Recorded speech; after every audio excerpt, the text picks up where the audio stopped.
We've all struggled through the pandemic, communicating over shaky Zoom calls or asking someone to repeat what they said through their mask. But for people who are hard of hearing or deaf, communication is even tougher.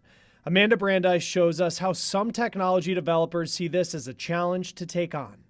One of the places I use it the most is at the pharmacy. Michael Conley doesn't leave his house without his notepad. The person will write down what I need to know. Born deaf, he communicates by reading lips. Others rely on facial expressions, both of which are often hidden behind a mask now. As a deaf person, I think I've been isolated a lot anyway, and this just adds to it. And after losing his job, Conley faced other communication challenges at home. So many of us have been working from home, we've lost our jobs, or something has happened, and we now have to make phone calls that we didn't have to before.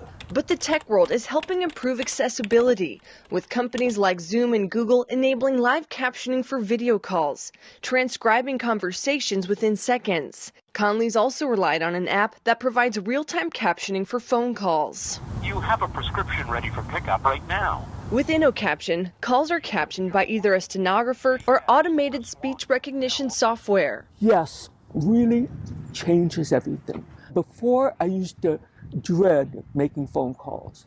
Now, it's just not a problem. It's just freed me up completely. Users are also finding ways to use the app for in-person interactions during the pandemic, like in a healthcare setting where clear communication is key and masks can't be removed. It's very intuitive. Everything is converted into text in real time. Funded by the Federal Communications Commission, the app is available at no cost for the deaf and hard of hearing. It has just changed my life.